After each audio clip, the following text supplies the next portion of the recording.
Welcome back to Following Noah on a Stormlight podcast. This week is episode 88, and we are discussing chapters 117 through 120 of Oathbringer by Brandon Sanderson. Part 5, the climax of the book, the payoff we've been waiting for, some of these scenes we've been waiting for 2 years now. Elliot, how are you?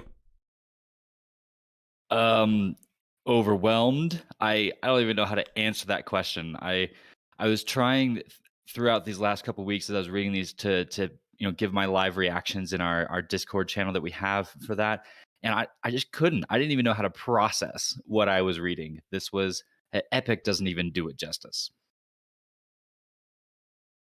Paul? How am I doing? You're gonna ask me how I'm doing right now? Hold on. Okay, listen here, alright? Hold on. Okay, so, here I was, like 2 weeks ago at this point, excited to read our big, fight scene. Not even realizing I made a comment of like, oh, haha, what if Zeth went and helped? And he very much did. And I have been a little bit overwhelmed these past 2 weeks. I did not give live reactions for our patrons. I'm very sorry about that. But I believe I deserve a little bit of slack, and I think that's okay, as well as Elliot here. So, I have no emotion. So, if that answers your question on how I'm doing, that is my answer. Zero motion. All right. Dare I ask about 2 words to summarize the episode? I'll get back to your mug in a second, Paul. Yes. Okay. I will summarize this very, light reading into 2 words for you, Trevor. I have unity. And okay, this is, if I spelled it correctly, it's a word, but I kind of made it a little different. Kaleidoscope. It's my others, but it's like the word collide-o-scope. Kaleidoscope. So Clever. Okay. there we are. Kaleidoscope. Elliot? Yeah, 2 words is not going to do it justice. Probably 25 words would not be enough to describe so much that happens in these chapters. But the 2 that I picked just to have something to talk about, one is extremely obvious. I picked responsibility, which I want to talk about as we go through. And then I also chose pace, which I'll explain in a bit. All right. I fully chose unity, assuming you also chose unity, so I'm kind of surprised we didn't have a matched word this week. Almost. Let's use these 4 words and try to talk about Oathbringer.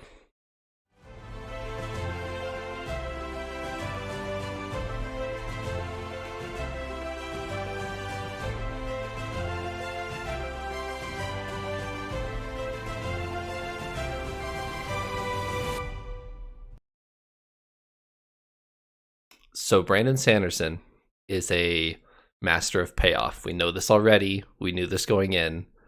Part 5 of Oathbringer. We're not done with it yet, and we certainly need to talk about it. However, did this live up to your expectations? 1 word, yes or no? Oh, yes. 1 word. Why do you keep cutting our word counts? Yes. Okay? Why do you keep cutting our word counts? Yes. Okay. I will say yes. 1 word, yes. Okay. Who's on our mug, Paul? Our lovely friend Nate. I will let you take it from there, Trevor, since I can't say more than 1 word. So Nate's been on the podcast before, and we appreciate him still supporting us. He is a ardent, I believe, and we appreciate him continuing to support us. So thank you, Nate. All right, Nate. You're on a very infamous episode. Congratulations on that. Just to clarify, this week we're going to be talking about 117, 118, and 119. But also read 120 if you guys are following along, because we're going to be referencing it. But next week we'll be talking about 120 specifically. So, but we're going to feel free to reference it this week as well. So go ahead and read through 120, but we're not focusing on it till next week. Paul, you want to talk about your 2 words a little bit? I will. Unity is a very blatant one. Dalinar has quite a humongous scene where he says, "I am Unity," and then he proceeds to combine all 3 realms, like physical, cognitive, and spiritual, into the palm of his hand, by the way. And then, like it's no big deal, there's this huge explosion of light. Yeah, that's why I chose Unity. 2, kaleidoscope. Honestly, I forget part of it. Okay, so collide definitely had a lot to do with the collision of different. I'm actually getting this mixed up. Okay, collide is mostly what I was talking about with the realms. I actually forgot. Unity. My main focus for the word unity was actually all of our Knights Radiant coming together, kind of banding together as one force, Okay, and kind of unified there. I'm a wee bit jumbled right now, so sorry. And I think I had something for like the scope part, but if I come around to it, I'll let y'all know. I don't know. I'm sure it'll come up at some point, and you can chime in there. Yeah. Elliot. The sheer scope of these chapters is pretty incredible, if that's where you were going with that. But my word to try and talk about the craziness of this chapter was pace. And I chose pace because I was talking about this in a little bit in our Patreon supported Discord channels. I've never read any work of fiction quite like this set of chapters that we just read. The pace at which this moves is insane. I'm sitting there with my physical book in front of me, right, reading words. You would think that I, as the reader, should get to pick the pace at which I read at, right? If it's going too fast, I could just slow down, right? No, that's not how it works at all. I got through all these chapters and felt like the scene had just flashed past me, and I'd maybe like soaked up 15% of it, and just to write in such a way that it just feels like you're being rushed along on this roller coaster through one action scene to the next, and switching from perspective to perspective is just crazy. I've never read anything like that before. That was insane. My second word is responsibility, and I'll talk more about this when we actually get to that scene. But what a cool climax for Dalinar to wrap up this whole identity crisis that he's had with the theme of responsibility. Like, wow, I'm really excited to talk about it. We'll talk more when we actually get there. We certainly will.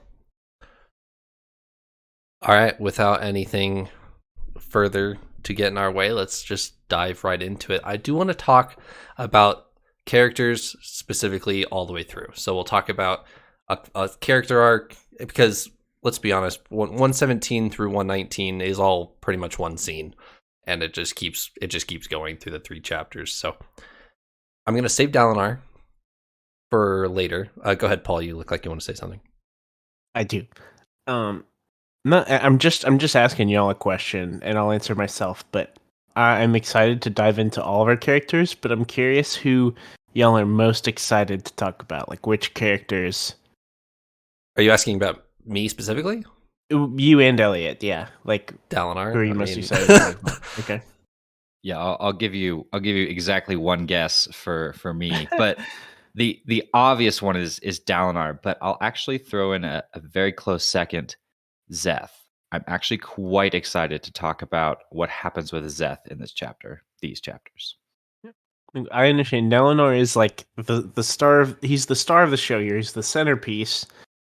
But there's a lot of other really cool stuff that happens, and I was really invested in Lift and Szeth together, as well as Talano. I thought that was super dope. Let's talk. I just So, wanted to pick your brains.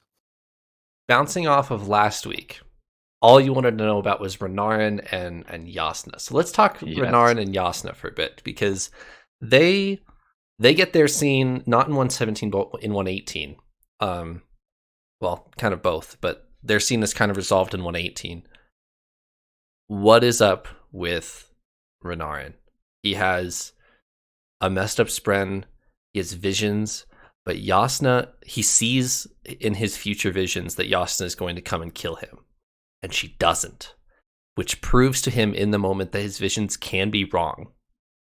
And we'll talk about this more later, but Renarin sees that Dalinar becomes the champion of Nine Shadows, Odium's champion against the Bondsmith, and that's also incorrect. So what last week Renarin was kneeling on the floor, mumbling to himself like, "No, not father, no, don't take him," or whatever. And that turns out to be incorrect, that he doesn't become the champion. So what is up with Renarin's spren? Is he actually a truth watcher? What are his powers? What's going on here? You're asking all the same questions that I'm still asking after this. I'm trying to figure out what's going on here, because we've been told he's a truth watcher. I think Renarin himself told us he's a truth watcher, right? Yep. So is that still true, or is he something completely different? My first thought when we started to go through this was I was worried that his spren was going to actually turn out to be a void spren, and that Renarin was actually going to be something closer to like a fused, where one of like the actual Odium spren had bonded with Renarin. I don't know that that's necessarily the case. I think actually my guess coming out of this is that Renarin has bonded with a Truth Watcher spren, whatever kind of spren they are, but the spren has been corrupted. The only way we know that's possible is our unmade Jasnah, right? So at least that's what we've seen before. So I'm guessing at this point that his spren, he still is a Truth Watcher. He still is a Knight Radiant, but his spren has been touched by Jasnah, which makes him some weird kind of hybrid. I don't even know. I was thinking the same thing. Initially, I assumed that he was closer to a fused, like he had a void spren, and I had a whole host of questions there. After this, I think he even mentions, I could be a little wrong, but I think he mentions, like, whenever he has the realization that his visions can be wrong, I think he makes a comment that his spren used to be normal. Something like that it was, like, a normal Truth Watcher spren and then was corrupted. So he makes the comment that as long as he's known Gliss has been like she currently is, or he currently, I don't actually know. Okay. However, Gliss has told him that they weren't always like this. So Gliss remembers a time before they were changed. Renarin does not. As far as Renarin has known, this is how his spren's always been. And he's always been able to see the future with his presumably Truth Watcher abilities, assuming he's telling the truth. Well, that's the part too that we kind of got to unravel, is the see the future bit. Is that a Truth Watcher power, or is that something different? And I think we might have talked about this a little bit on a previous episode. I'm thinking at this point that that's not a radiant power, and that's purely because of this whatever corruptedness he's got with his spren. But I could definitely be wrong. So I'm really not sure there. I think you're right as well, from what I can remember. I thought it was like, I don't know, they get some kind of like visions, or I don't know. Maybe it's almost kind of like visions like Dalinar had. I don't think they share. I don't know if they share a side or not. Either way, he has something with like vision or sight or knowledge or like seeing things around. But I think specifically like vision of the future is supposed to not happen, Right, or be prohibited or something like that. And the traditional Truth Watcher powers are illumination and progression.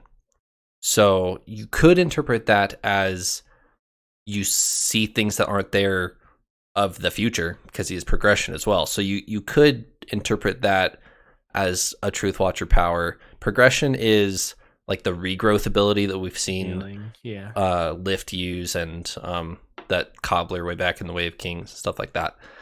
And Illumination is what Shallan has. So he's seeing visions of the future that only he can see, but is that coming from Gliss because she's corrupted? I'm gonna figure out if Gliss is a he or she, because we're gonna be talking about this for a while. Keep going.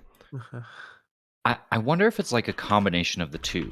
I wonder if perhaps the influence of Jasnah, we're assuming that's what this is at this point, but that corruptedness is maybe allowing him to actually see the future, but like the way he's doing it might be like his illumination ability. He's seeing this illusion in front of him that just happens to be portraying for him the future because of the influence of his spren, maybe.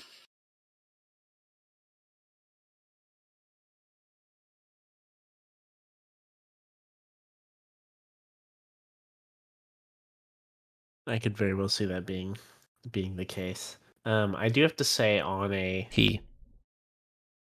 Okay. Shout out to Gliss. Very my boy. Very important. Okay, keep going. I was I thought whenever I first heard this, it's from Renarin's perspective, and he's seeing this vision. And in this vision, Jasnah stands behind him with her shard blade and swings, and he's gone. And then it actually happens, and it doesn't. But at first, I thought that was what was happening right then, and I was like, "Oh my gosh, there he goes! Rest in peace, Renarin." But yeah, it worked out being really cool. But I honestly, my initial thoughts, even though Renarin is one of my very favorites, from the story standpoint, I was kind of like a little surprised that he didn't die or anything. Right. They all come, and it was really dope to have all of the Knights Radiant there. At the end, of course, but at first, like in the moment, it almost felt a little bit of like the power of family, like whatever. And but specifically coming from Jasnah, this is, we need to find all the heralds and kill them. Jasnah, this is a rare moment of softness from Jasnah, because I would go ahead.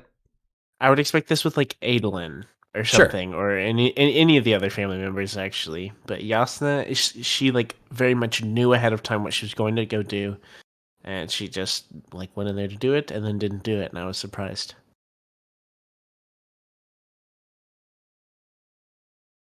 And then once Renarin and Jasnah, she basically says, we'll solve this later, come with me, Dalinar's in trouble. And then they run down the city. So we still don't have the answers to what exactly Gliss is. Eliot, you said something about Jasnah. Void Spren, is that the same thing? Is a corrupted Spren a Void Spren? Are those, is there distinguishable there? Because Jasnah seems to be switching sides. Does that matter? You know, there's a couple different things to discuss there. So we'll revisit this before the end of the book. And a note on Jasnah herself. I think we'll talk a little bit more probably next episode when we get into chapter 120. But I just want to say we start to see a little bit of this, I think, in 119. She is incredibly powerful. Holy cow. This is like Jasnah unleashed. And like just the way she wields her soul casting ability is deadly. Yeah. She's just like thinking like, oh yeah, I need to wipe you out. So I'm just going to soul cast you into air. Bye. And I need to get up this wall. Let me soul cast me some steps. Bing, bing, bing, bing, bing. Like, dang, she's everywhere, like just taking out scores of soldiers and just hopping over buildings. Like, whoa, where is the like scholar Jasnah sitting in the what was it called in Carbranth, where she's just reading all the books all day long. Like, this is not the same Jasnah. Yeah. Shortly after this book was published, Brandon Sanderson was asked in a Q&A what the most powerful Knight Radiant was. Like, what order was the most destructive was the question. What do you guys think the answer was? Just a quick guess. Like the most Destructive? destructive overall, or like best fighter, like strongest in a capable fight? of doing the most damage. Dustbringer. My guess is either Dustbringer or Elsecaller. Both of you are incorrect. He answered Lightweaver. And the reason Oh. why he said this is because they can create an infinite amount of light to the point where they could create a black hole. Whoa. Okay. So that was his answer. Yes, haha, funny. Anyway, he joked about Stormlight Era 3 and their Lightweaver shooting lasers out of their eyes and stuff like that. Mm-hmm. Yeah. All right. Anything else for Jasnah and Renarin? We'll revisit them next episode, of course, but just for now, before the battle starts. Anything else? Minor comment on Jasnah.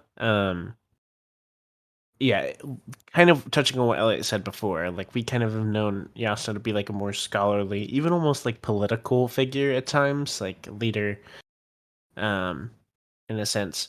But she really came out swinging, and not only was she good with soul casting, she also had some really like sick shard blade uses. There was like one moment that it was like she swung and brought down 6 like Voidbringers or whatever, or like 6 people like instantly and stuff, and it was really dope. And it was also, we'll probably talk about this a lot more in depth once we're done with the book. I imagine we'll do another kind of book recap of things.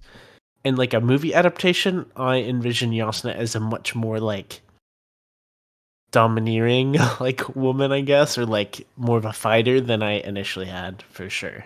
So that's fair. I've been curious for a long time where our cover art was going to come in, because when we started this book and you told me this is Dalinar's story, and I pick it up and I'm like, that doesn't look like Dalinar. That ain't Dalinar on the cover. That is definitely Jasnah.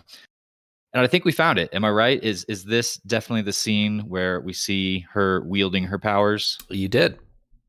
So is that Ivory, the sword? Yes. Then I assume, okay. Because this whole time I was like, that's Oathbringer. Oh my gosh, that's Oathbringer. Like the sword. How fun. Yeah. That has been a question for Brandon Sanderson. It's like, why is all the art swapped on all the books? Why is Dalinar on the front one?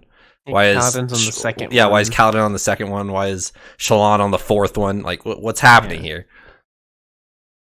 But yeah, he says he doesn't want to give away too many things with the cover, so he just mixes them up. So do you think the Way of Kings art is for the 5th book? Maybe.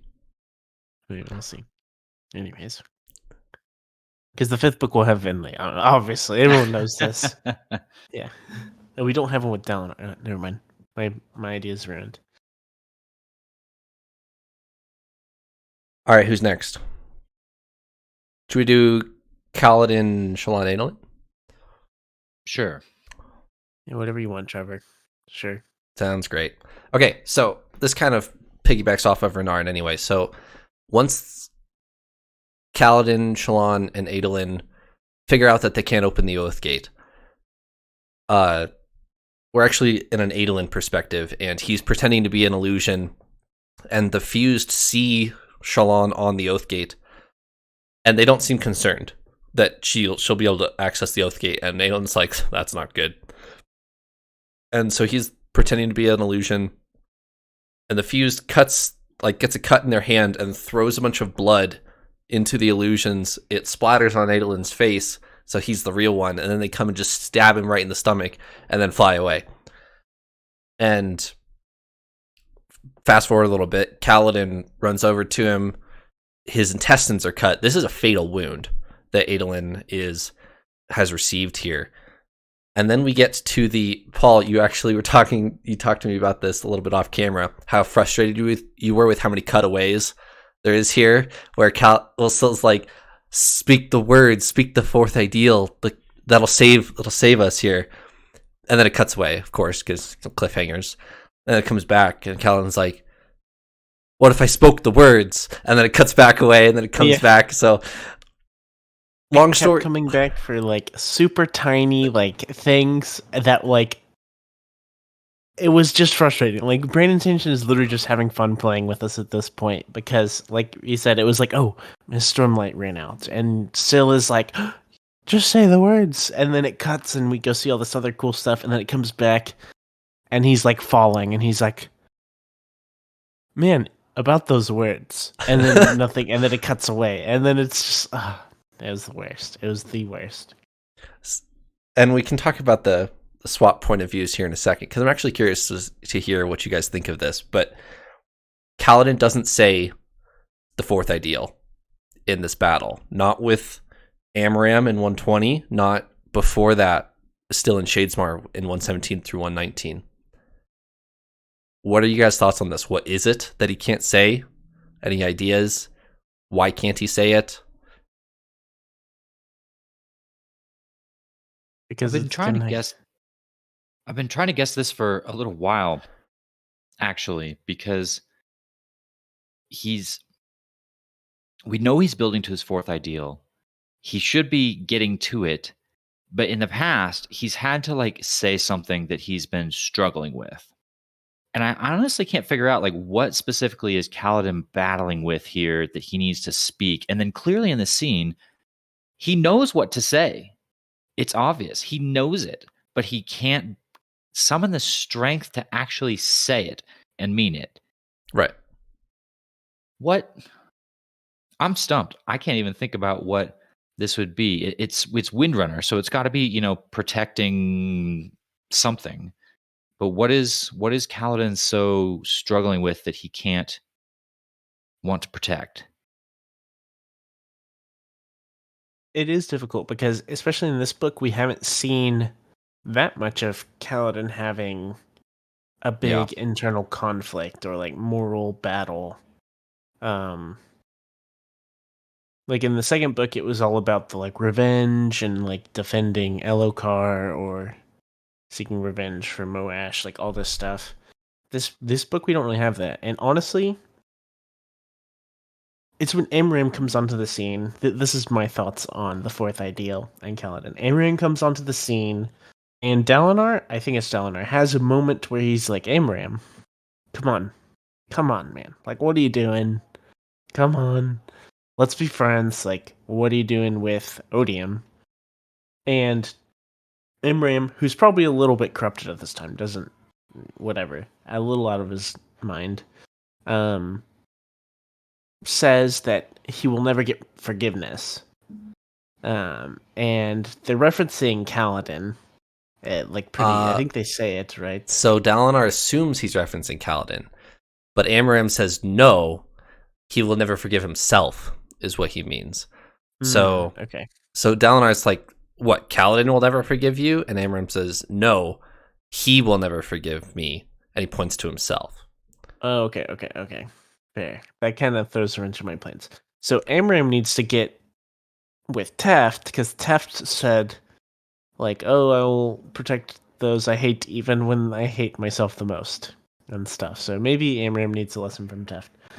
But my thought with that was actually that Kaladin missed a chance to become, like, to say the fourth ideal, because I thought his fourth ideal was going to be along the lines of forgiving Amaram. Okay. So since he killed him, I thought that was like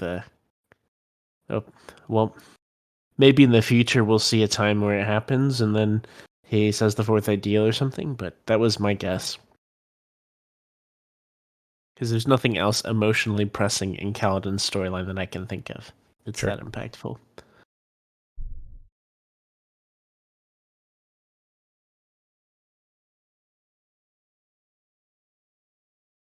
But turns out he doesn't need to, because Dalinar's got him covered this time. And it's time for someone to save Kaladin as opposed to Kaladin saving everybody.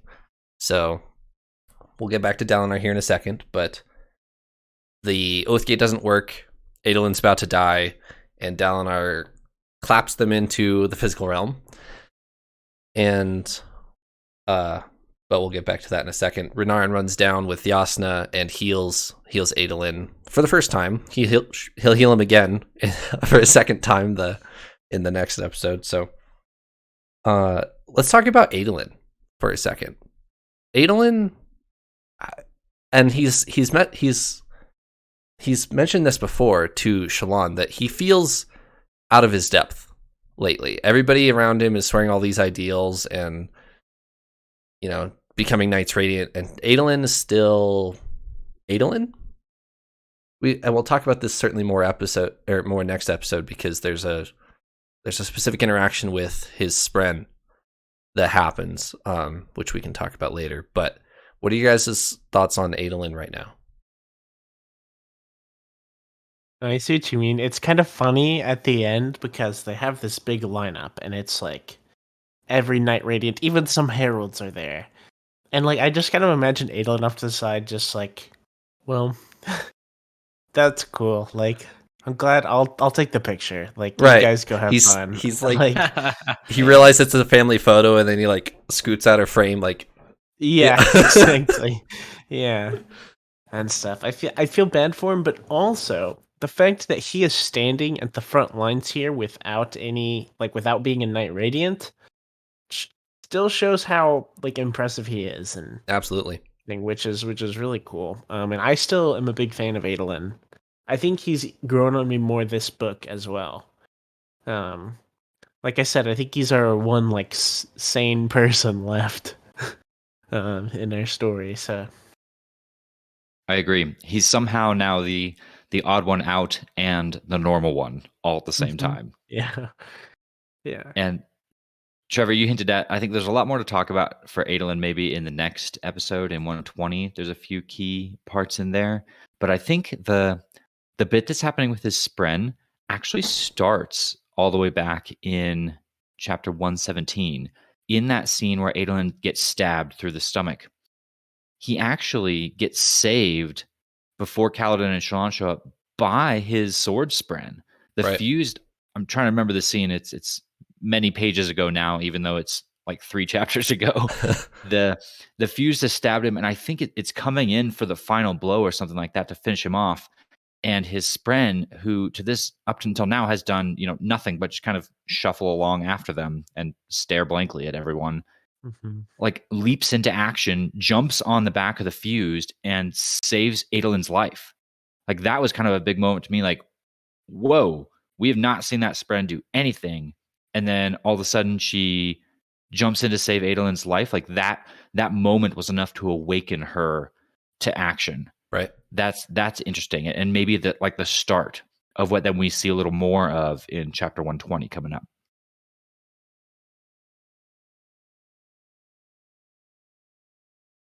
I was shocked at that, and that's one thing that I kind of, in the midst of everything, I very much discounted as a, I don't know, read and find out. Like, yeah. I'm assuming that will somehow get explained, but explained this book or next book. Mm-hmm. We only got 2 more chapters to go. Yeah, true. I've got some theories, and I'll go into a more next episode when we get into chapter 120. But I'm wondering if Adolin might be joining the crew in the near future. Maybe like a mic drop at the end of this book, perhaps. Mm-hmm. Good. All right. The last thing I want to say about Adolin. Yeah. I could very well see that happening, Eliot. But I really like that he is not a Knights Radiant. Because I do too. I think it's really awesome that I don't know, it may be,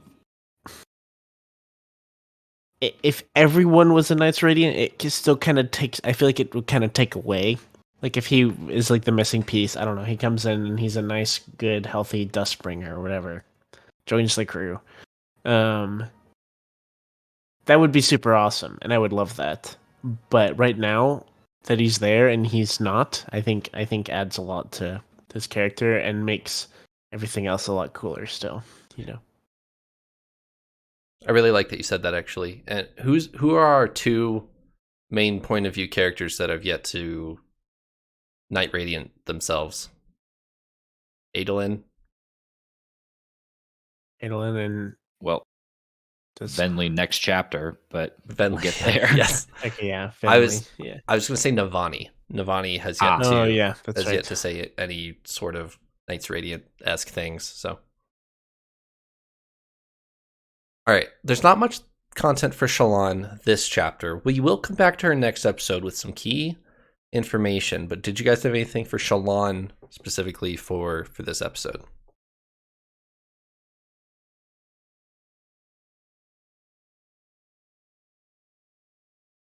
Thought I did. Let me scroll through my notes.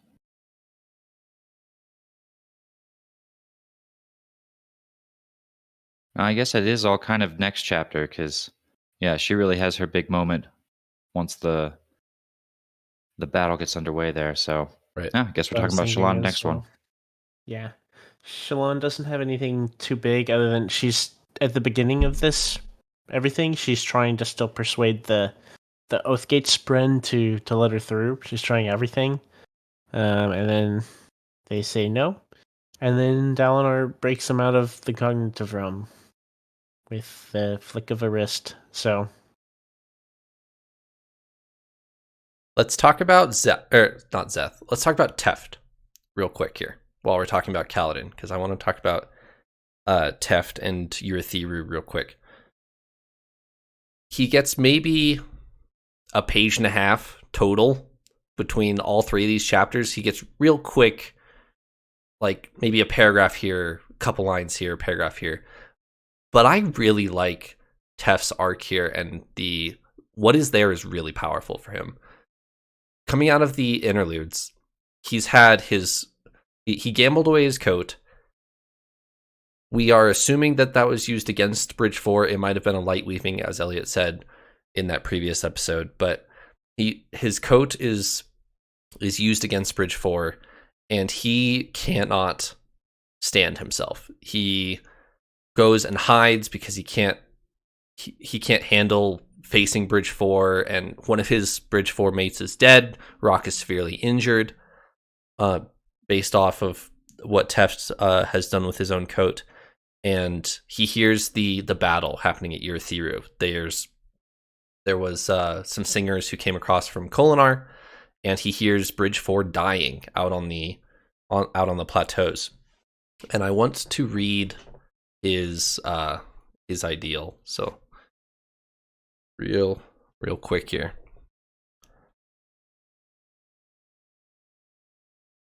I'm broken, Teft said. Who isn't? Life breaks us, Teft. Then we fill the cracks with something stronger. I make myself sick. Teft, that's what the words are about.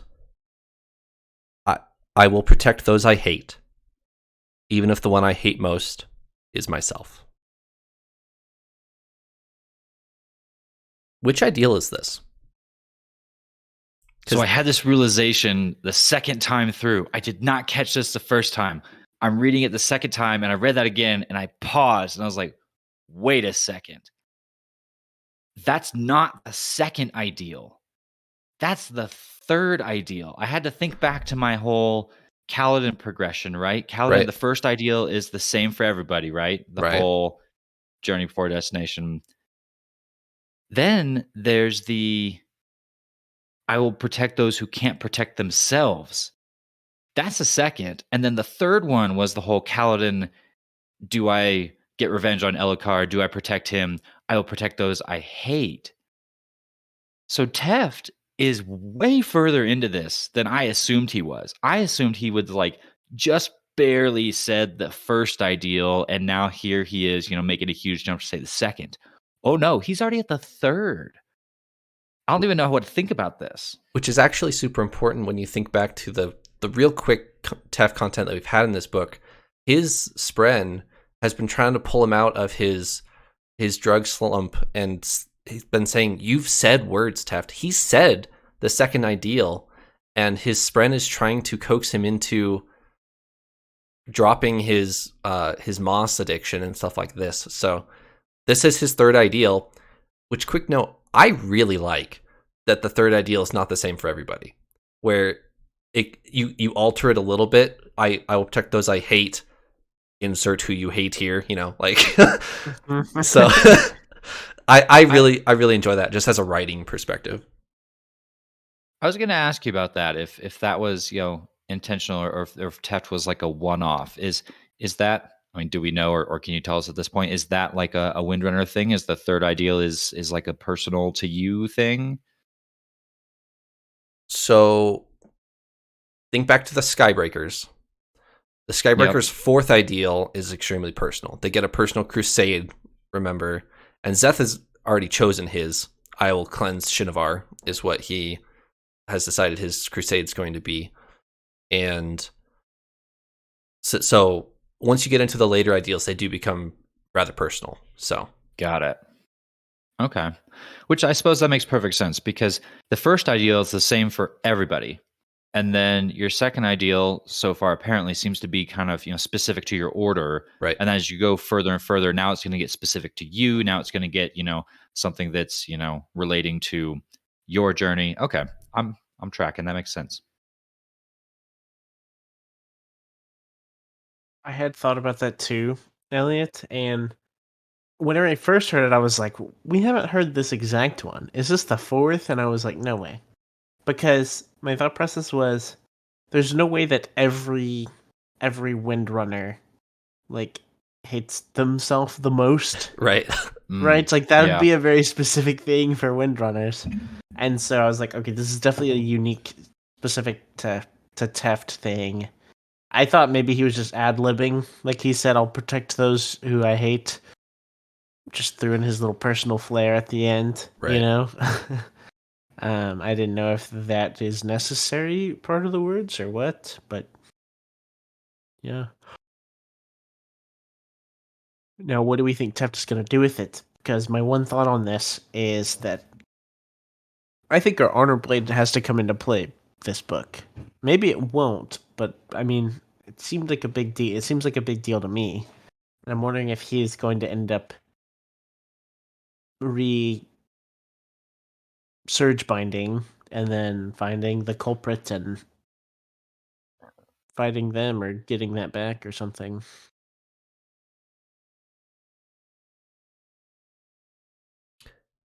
So Kaladin wasn't able to say the fourth yet. And Teft just said the third. So Teft and Kaladin are actually the same level Knight Radiant now. What do you guys quick thoughts on that?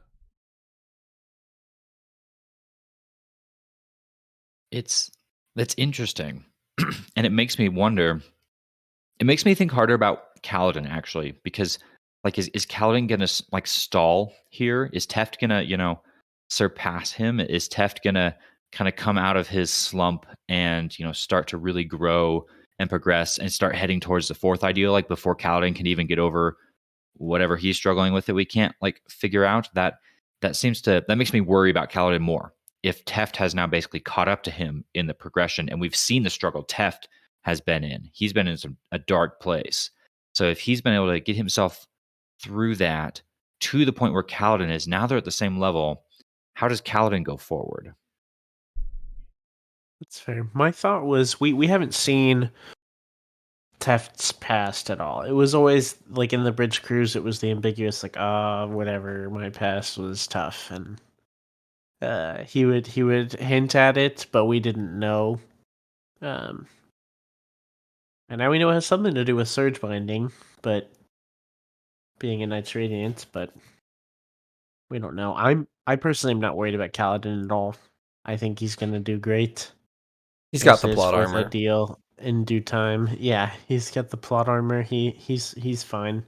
I don't really think that's like a problem if Teft hits his fourth ideal first or anything like that. Yeah.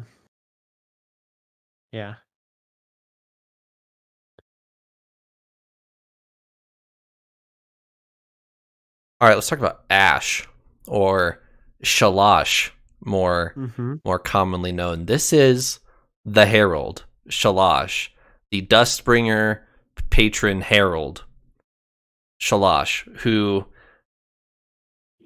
minor spoiler, but you guys could have figured this out. She was the mistress who is smashing all of her statues across Roshar. She stops and carves her face out of this little brazier that she walks past because it's got the 10 heralds on it.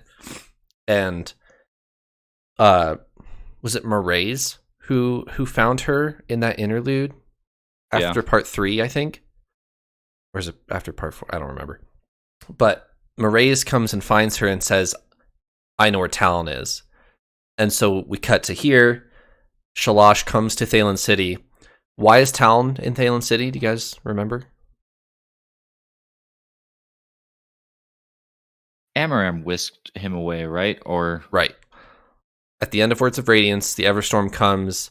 Amaram takes his opportunity and steals Talon. Talon was at the war camps. He takes him, and he's had him captive ever since. Keeps him close. So Talon went to Urithiru. Once Amaram was stationed at Thaylen City, he came with him to Thaylen City, and he's just in this random tent, basically just muttering his, I am Talon, blah, blah, blah. I've been in for 4,000 years, whatever. He didn't know how long he'd been in there. True. She has to tell him. She does have to tell him. She was really upset about telling him, and he was he was really happy to hear how long it had been. I do want to read that once we get there, but what are your guys' thoughts of getting Shalash as a point of view character? I loved it. I was a huge fan. I was really excited to see some herald interaction with another herald. I didn't actually pick up she was the Dustbringer person. I was trying to figure that out. It doesn't say that in these chapters, but you could have gone to Ars Arcanum in any of the books, and it would have told you that. Okay. I had narrowed it down to 2 because there's the scene at the end that we're going to get to where Dalinor's like checking off the list of, all right, we got everybody here, but one's missing. Well, Shalash is part of that picture, so she has to be either checking the Dustbringer box or the Will Shaper box. Yep. I was going to guess she was Will Shaper, but I didn't think of flipping to the back to that table that's back there about like the elements that would have, Dustbringer. Okay. Yeah. But anyway, she seems to be good friends with Talonel and was really like in a very mournful spirit over him. And there was a lot of stuff said. I don't remember exactly, but she says like he wasn't supposed to take on much responsibility to begin with, and then ended up he was the one left in damnation for years. And she's expecting him to be furiously mad, and he's just really grateful that the people on Roshar have actually gotten time to establish themselves before this desolation. And it was really awesome to see like cognitive thought from Talonel. Yeah. Because we haven't actually gotten any actual like important information from him. And just seeing his like nature, like Talonel's he's a champ. He's kind of the best. So go ahead, Elliot. I was just going to mention one of those things in that section, Paul. I'm glad you were keyed into that because I was interested too, and I'm also enjoying just getting to learn more about our heralds because one, they've been kind of mythology for the first book and a half, and then all of a sudden we realize, oh, they're here, oh, and they're crazy, by the way. So now it's like, okay, now we got some scenes with a few of them, getting to learn more about where they're at, what they're trying to do. All of that is very interesting, but Shalash drops an interesting bit of information here about Town. She says something to the effect of Town was never supposed to have borne this burden. And it kind of moves on. But I thought about that, like, I don't know that we know a whole lot about like how the heralds became heralds, but Town was apparently not supposed to be a herald. She also talks about like he looks like a king. He carries himself like a king for all the fact that he isn't actually. Almost kind of implying that maybe all the rest of the heralds we're like royalty and Taln is the only one who's not, perhaps. But some hints there that I want to learn about maybe in the future, hopefully. Maybe, hopefully. Yeah. Well, we have so many other things to worry about at this point that the backstory of Taln probably a little bit down the list. I don't know if this is good news or bad news for you, but the back 5 of Stormlight has 3 herald point of view characters. We don't know which ones, but 3 herald point of view characters. Do with that what you will. That'll be fun. I will wait 20 years before I ever think about that. That way I don't have to wait for books. So, do we know about the time period of that back 5? Is it after the first 5? It is. The back 5 is after it's Stormlight Era 2 is the back 5. And there is a significant time jump, quote unquote, but no more than 50 years is what Brandon Sanderson has said. And there's some point of views of heralds. Interesting. Okay. I was expecting like way in the past we're going to see the heralds become heralds or something. Right. Well, I mean, you get flashback chapters. In that case, it could be, 6,000 year flashback. Yeah. Sick. All right. So the closing conversation between Ash and Shalash, I want to read. But Paul, you kind of already highlighted it. 4,000 years, Talon asked. Ash, what a wonderful thing. Wonderful? We left you, Talon. What a gift you gave them. Time to recover for once. Between desolations. Time to progress. They never had a chance before. But this time, yes, maybe they do. No, Talon, you can't be like this. A wonderful thing indeed, Ash. You can't be like this, Talon. You have to hate me. Hate me, please.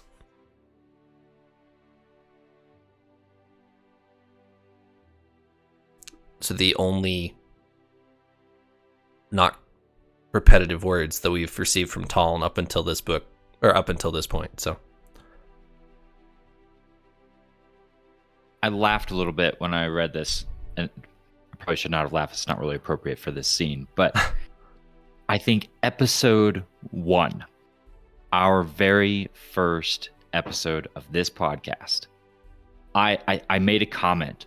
We see the prelude, right, where the heralds walk away, or at least like 2 of the heralds are in that scene, and I remember just thinking, that dude that they just abandoned in damnation, man, he's going to be pissed about that. I think I said that on the first episode that we ever recorded. Yeah. Well, here we are. And Talon gets the revelation. Oh, yeah. You guys ditched me in damnation for 4,000 years, and it was just me. Oh, yeah, that was great. That was fantastic, actually. That could put us in a really good position here. This is excellent. Like, well done, guys. I had to laugh and just pause, like, whoa, not what I was expecting at all. So the profile of the Stone Ward is basically Samwise Gamgee. The loyal to a fault best friend. You really want them as like by your side. They will be there for you forever, no matter what. That's a Stone Ward, and that's Talon. I was gonna say my understanding of Stone Wards were the humble servant, like right. hard, like really hard work ethic, and like doesn't care about fancy things or whatever. Just wants to make sure everyone's working well,